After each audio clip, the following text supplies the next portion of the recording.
Well, now I've got the blades all profiled out like this, it's time to mark out where I want to put the handle holes. This is a really simple process. You just want an old vernier gauge. I measure the width across there, so it's 26, half of 26 is 13. So I set that to 13, lock it off, and then I use it as a scriber. So it's only an old set. Just simply scribe a line. You can see it's left a line in the bluing, in the dye, and then same for that side there. It's left me that line. So I'll do that to all these, and then I'll mark the holes up. So the next process that I go through, lay over my pattern piece, just line it up. It doesn't have to be too exact. Just want it to be flush on the back and flush at that point there. And the only holes I'm interested in, and that hole there, that hole there, these two little holes here, and the lanyard hole at the back. So now I can take it off, and I can see if they're lined up or not. Now that one's more or less spot on. That one there is a bit high, so it wants to come down between these two lines, and the rest of them are fine. So it's just a matter of centre punching them now and making those little adjustments to match it up with the lines. So there we are, we've now centre punched. You can see I centre punched slightly lower than the mark, so I know that centre punch mark is the same distance from there to there as it is from there to there. Now what I want to do is put in some weight reduction holes. I generally do 3 weight reduction holes. And the way I do that is get my vernier gauge, measure the distance between the two, these will be the pins, handle pins, so that measures out at 55, half of 55 is 27.5.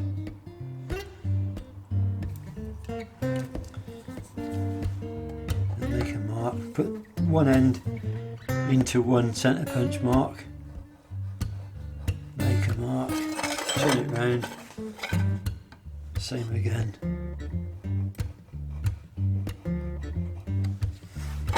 Now I know between those two marks there is a centre, so I'll go and put another centre punch mark in there.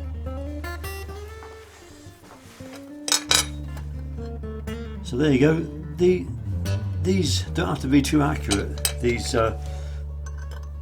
one's got to be as accurate as you can get it. That's got to be as accurate as you can get it. But these weight reduction or glue holes don't have to be as accurate. But it's still nice to get them spot on, which you can do more or less.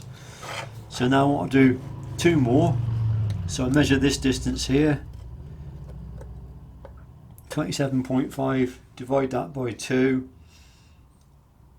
And what's that? It's half of 27.5, well, I'd say 28, so 14 then. We'll go to 14, just a bit less than 14. And again, we just mark the same holes in the same way again.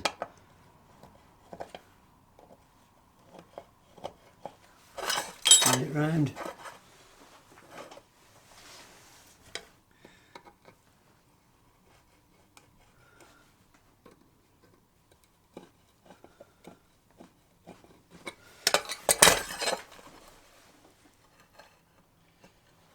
So I got the marks which show me where I got to put my centre punch for the other 2 holes.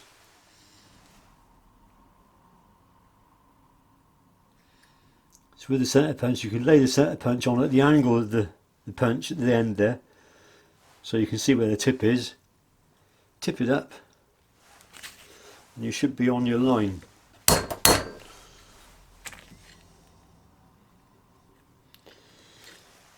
Right, the next process, which I've now completed on this blade, is to drill the pilot holes. And you can see the scribe lines there, so they're going through quite nicely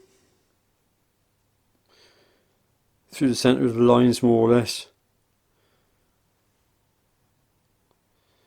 So I'm quite happy with that. I think that's a nicely drilled and lined up series of holes.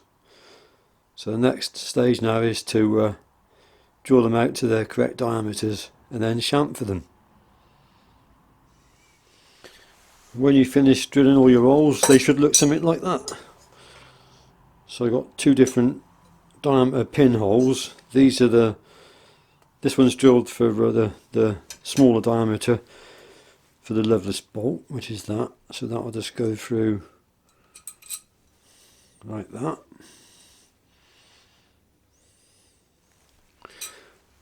And this one is drilled for either solid or mosaic pins, which are the same diameter as this.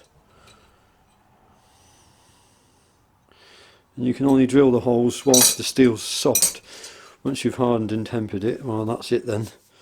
It's set in stone, so to speak. So there you go. And they should all, bearing in mind that they are all handmade, so they will all differ very, very slightly, but they should all be fairly close.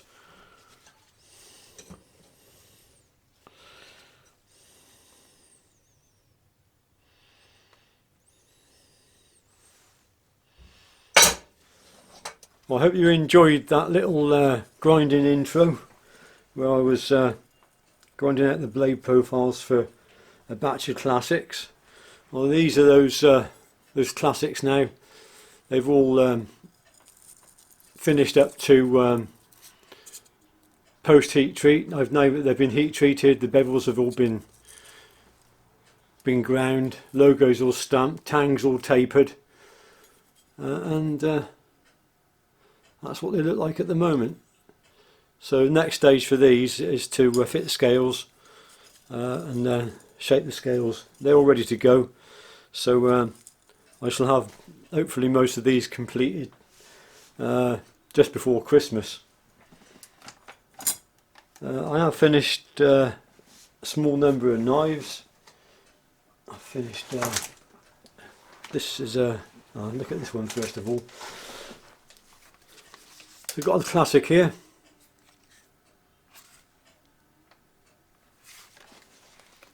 This one has been fitted with stabilised maple and leveless bolts, 8mm leveless bolts. It's got levy tapered tang, black G10 liners, 01 blade, very clean. Nice clean crisp lines. This one's been built for somebody.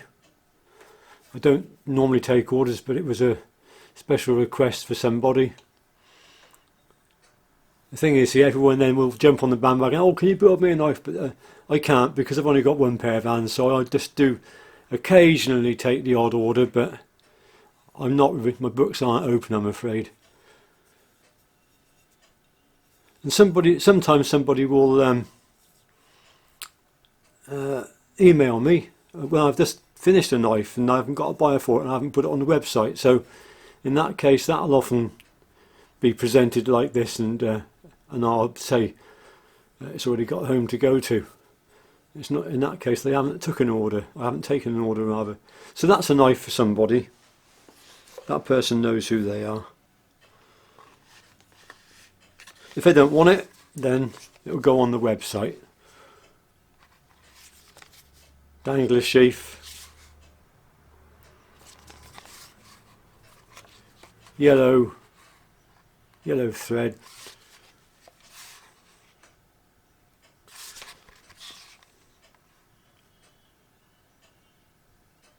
So that's that one.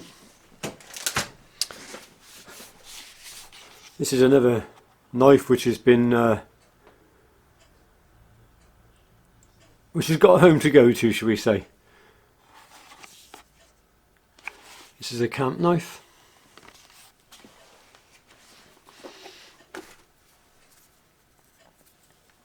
So this is the biggest knife that I do.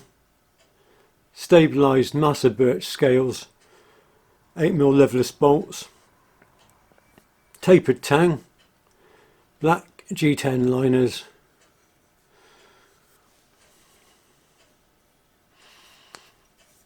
and again you can see tapered tang, a mild taper on the tang.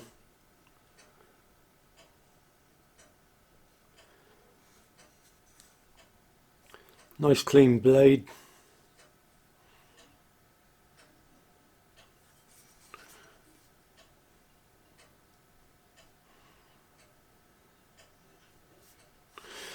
So yeah, biggest knife I do.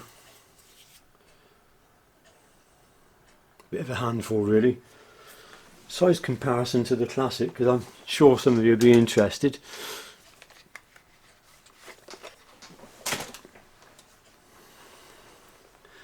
So there they are.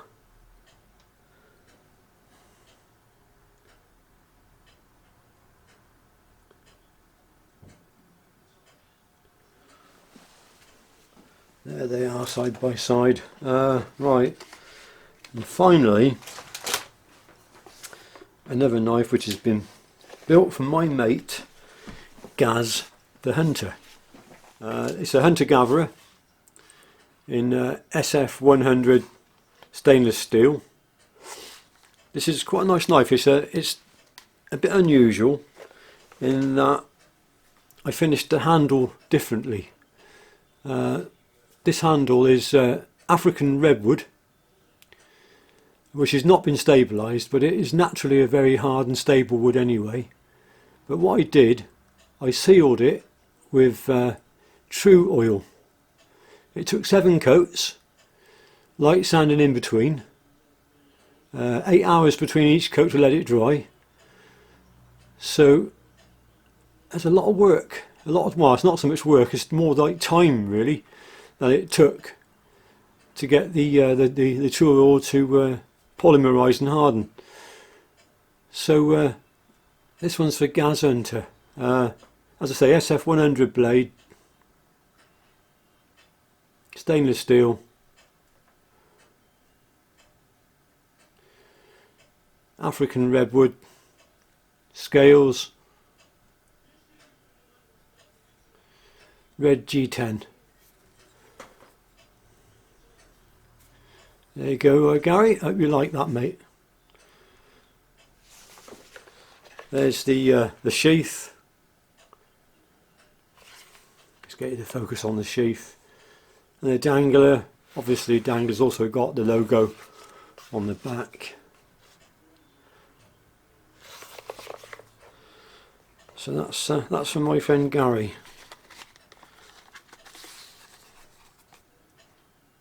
So that's the finished knives. As I say, regarding the classics, I've got 6. They're all tapered tangs. You can see how they taper down to the tang. When you put them all together, it accentuates the taper. So I hope that I should be working every day, including weekends now, up to and just before Christmas. So I shall have hopefully these finished. Whether they'll get out in time for Christmas post or not, I can't be sure. But I'll do what I can. I've been rather busy, not just in the knife making workshop, but outside helping somebody with a small holding, and we've had a terrible week of bad weather, frozen water, feeding animals, and just really hard work. I haven't had time to do anything really apart from that and a bit of work here. But hopefully we've got some warm weather coming in now, so things should get a bit easier for us. So that's it. Thanks for watching. May have a little update just before Christmas. If I don't manage to post anything just before Christmas, then I wish you all a very Merry Christmas, good health in the new year, and not quite sure what 2023 is going to be bringing us, but the world is in a funny place at the moment, isn't it, with what's going on. Just before I go, it's one last quick update. My SF100, this is how the steel comes. I've got 6 pieces of it. It's all 3mm. I can only get the SF100 in 3mm thickness at the moment, so that's why I only build stainless steel knives from SF100 in 3mm. I can't get it in any other thicknesses. But going forward, I'm probably going to be moving all of my 3mm knives over to SF100 because it's a lovely steel, and it's a stainless steel. It holds a good edge. And I'll be keeping the 4mm knives 01 carbon steel for the time being. So that's what I should be doing. Anyway, thanks for watching, and I'll see you in the next one. Bye for now.